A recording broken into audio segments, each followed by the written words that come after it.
Alright, hello everyone. How are you all doing today? I myself am doing well. Feeling good actually. Gonna check out some Indiegogo campaigns that just launched. Uh, these are some of the ones I have the most interest in.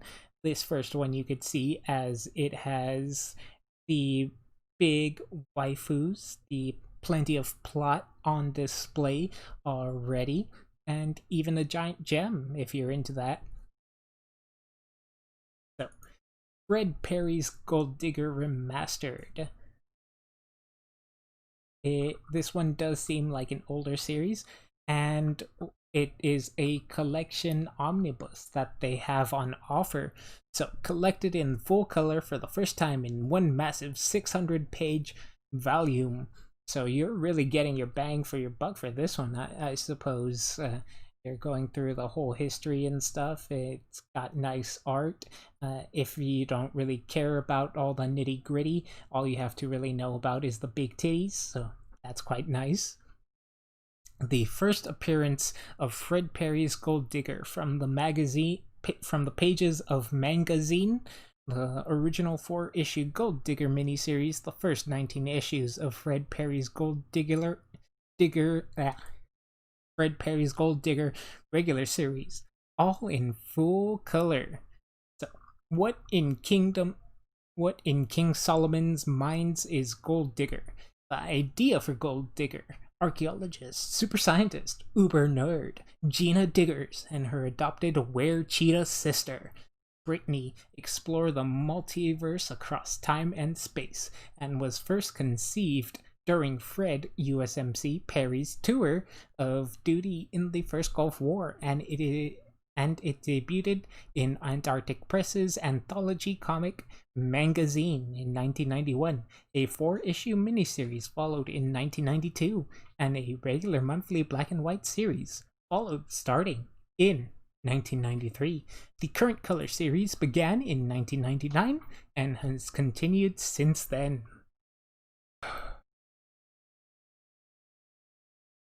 So it is by a very American person, I'm supposing, doing a manga art style, which I have no problem with. I loved things like Avatar before this. Finding out about this, obviously this does predate Avatar though, so don't mind me blabbering.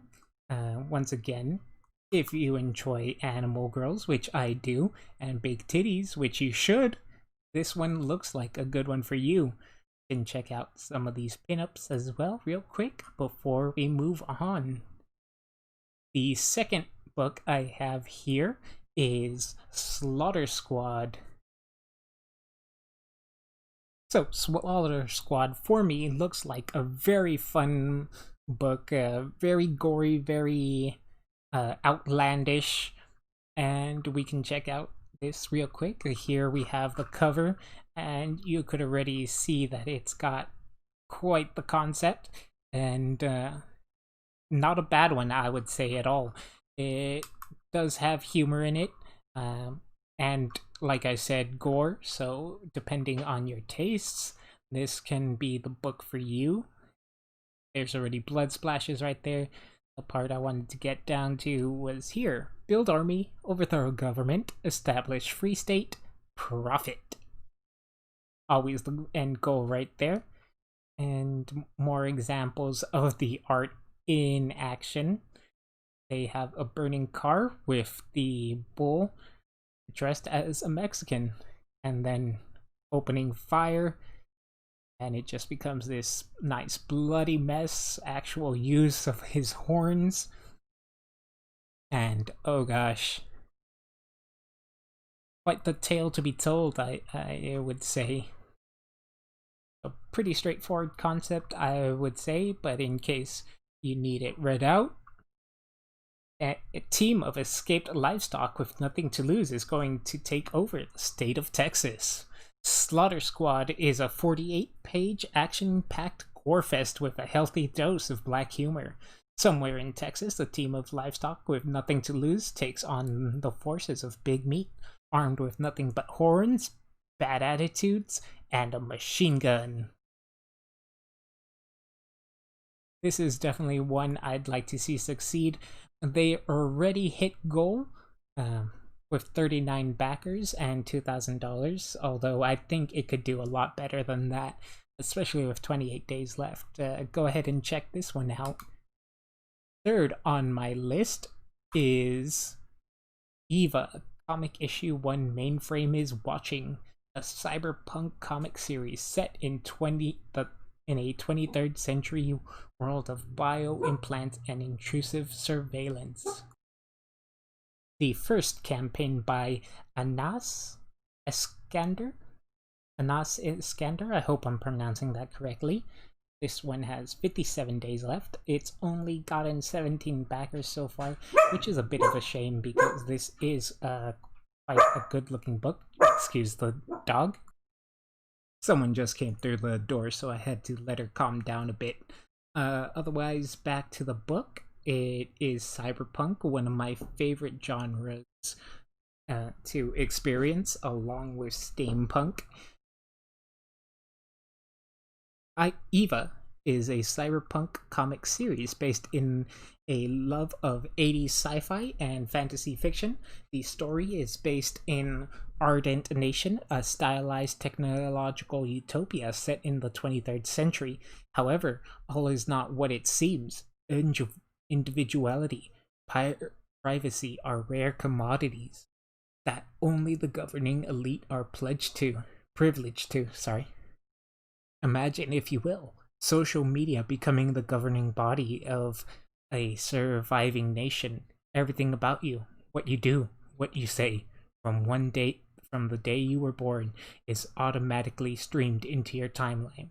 This is then monitored by an authoritarian regime known as Mainframe. So, striking visuals right off of the bat, and art that really lends itself for dynamic posing, I would say. Look at that. Quite the fantastic set we have here already. I hope you guys will check this one out as well. Moving past, we have the fourth entry on our list, Jetta Ray Adventures. Now, this one is an older styled comic. This is based on a pre-existing character, 410 USD with only 10 backers. They have a long way to go. I hope they do well. I like to see the variety of comics all get a turn to shine. So, welcome to the 22nd century with anti-gravity pallets, flying cars, intergalactic soda shops, and much more. Follow the crazy antics of teenager Jetta Ray and her friends Hilaria, Arky, Gizmo, and Biff as they star in all new stories that will have them being chased by dinosaurs, intergalactic aliens, and anything else that's out of this world. I'm Jimmy T. Inker, editor, publisher of Totally Galactic Comics. I have been worked many years in comics, and Jetta has always been my favorite character of mine. So when contributing artist oh my god, I can't read that last name, I'm so sorry, mentioned bringing back her adventures, I thought it would be great fun, so let's go. And we check out the art down here. Quite a classic scene of older stuff, I would say, down there. An I Dream of Jeannie poster perk. And I hate to be too repetitive in saying this looks good, but it really does look good, and I'm glad to see this type of art getting some love on Indiegogo as well. Sorry about the silence, I ran out of things to say. The fifth campaign I have on here is Kiss Me Judas. This one is an adaptation of a book, and it is the one I think I want the most, actually. It's dark, gritty, and the story sounds like it'll blow you away. A graphic novel adaptation of neo-noir novel Kiss Me Judas by Will Christopher Byer.